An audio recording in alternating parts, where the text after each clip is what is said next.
Selamat berjumpa kembali Bapak Ibu, Saudara-saudari umat beriman terkasih dalam Tuhan. Salam sehat, berlimpah berkat. Hari Jumat tanggal 18 Oktober 2024, gereja merayakan Pesta Santo Lukas Pengarang Injil. Saya Magus CSSR mengajak saudara-saudari merenungkan kutipan Injil Lukas bab 10 ayat 1 sampai 9. Kita mendengarkan sabda Tuhan. Dalam nama Bapa dan Putera dan Roh Kudus. Amin. Pada suatu hari Tuhan menunjuk 70 murid.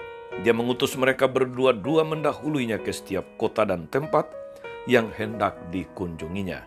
Katanya kepada mereka, tuaian memang banyak tetapi sedikitlah pekerjanya.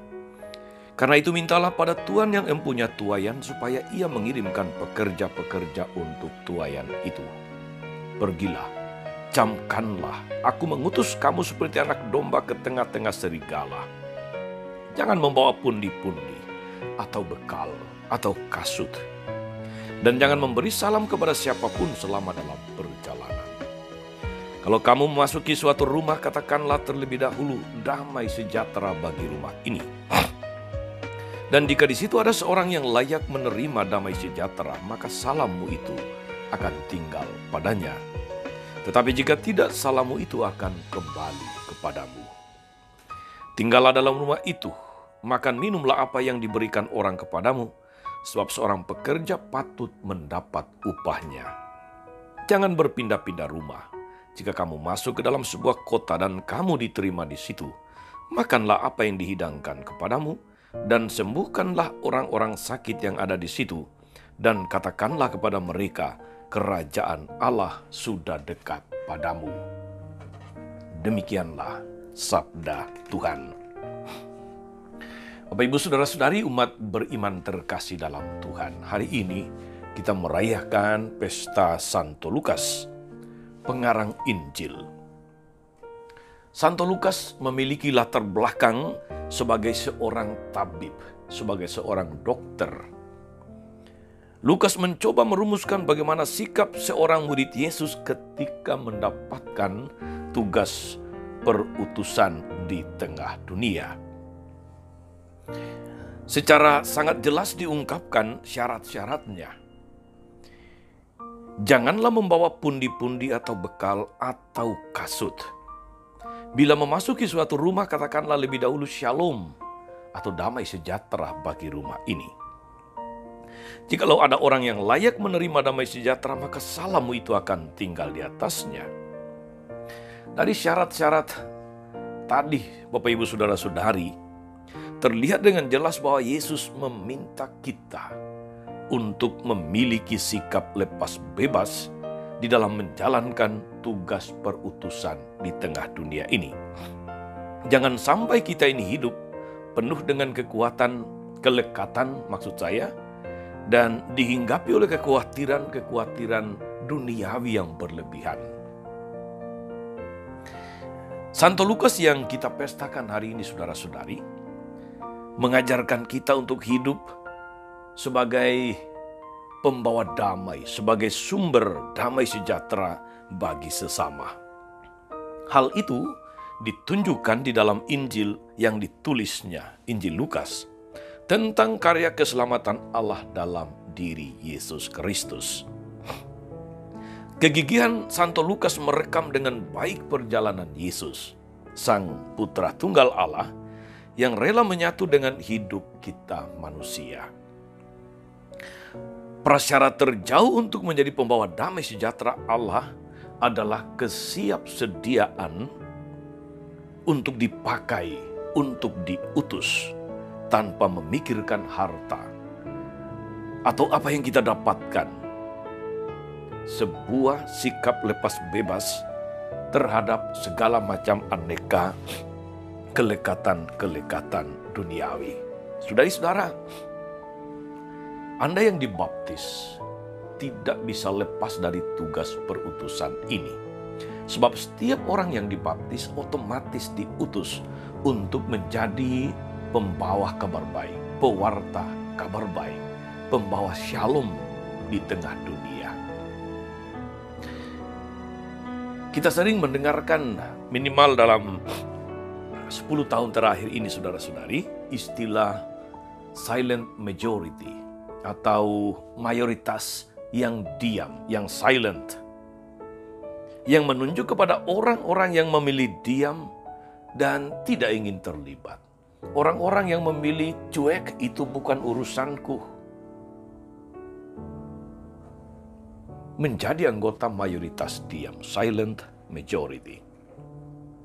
Menjadi peduli dan terlibat memang menuntut macam-macam pengorbanan, saudara-saudari. Mungkin juga kita malah menderita. Tetapi kiranya itulah yang justru menjadi misi para murid Yesus di tengah dunia. Berani peduli, berani terlibat, berani diutus. Yesus sendiri sudah mengatakan bahwa para utusannya memang akan berhadapan dengan serigala-serigala. Maka berpegang pada kekuatan Allah itu adalah kunci utama seorang utusan untuk mengalami dan membawa damai sejahtera, menjadi pembawa shalom, menjadi pembawa damai, shalom dan bukan sholim. Saudara-saudara umat beriman terkasih dalam Tuhan, kita diutus di tengah dunia yang menghalalkan segala cara untuk memperoleh keuntungan. Korupsi, kolusi, nepotisme, menggunakan status jabatan untuk memperoleh segala keuntungan, tidak memberikan apa yang menjadi hak-hak dari orang-orang kecil. Mereka menderita ketidakadilan. Ke dunia semacam ini, saudara-saudari, kita diutus. Dunia kita bukan hanya dipenuhi dengan orang-orang miskin, orang-orang berkekurangan, saudara-saudari. Tapi realitas di sekitar kita, banyak orang yang sungguh membutuhkan kepedulian kita, yang membutuhkan sapaan kita, yang membutuhkan bela rasa kita. Stunting terjadi di mana-mana. Jangan katakan itu bukan urusan saya.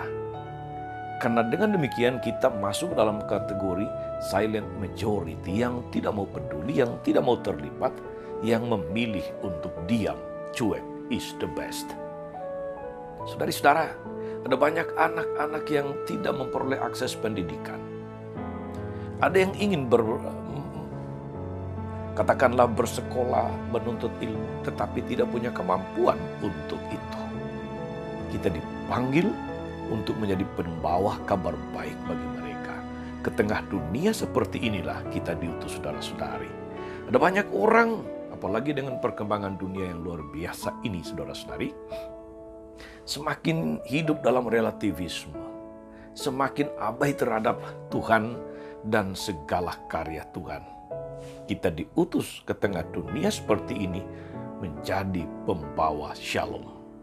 Semoga Santo Lukas mendoakan kita semua agar mau dan mampu, rela dan tulus menjadi utusan Tuhan di tengah dunia, menjadi pembawa shalom, pembawa kabar baik dimanapun kita berada. Tuhan Yesus memberkati. Amin. Tuhan Yesus Kristus, kami bersyukur karena Engkau telah memanggil kami menjadi anak-anak-Mu. Melalui sakramen baptis, kami dipersekutukan dengan Engkau, kami dikuduskan, dan kami juga dipanggil untuk menjadi utusan-Mu di tengah dunia. Berilah kami rahmat-Mu, supaya kami mampu menjadi pelayan perdamaian, pembawa shalom bagi dunia dan sesama. Terpujilah Engkau sepanjang segala masa. Amin. Saudari-saudara sekalian, berkat Allah turun atas saudara-saudari, atas mereka yang kita doakan atau kita janjikan doa, mereka yang sakit dan menderita. Segala rencana, karya, dan pelayanan hari ini, Bapa dan Putra dan Roh Kudus. Amin. Tetap sehat, teruslah menjadi berkat. Jangan lupa like, subscribe, nyalakan lonceng notifikasinya. Salam 52, Tuhan memberkati.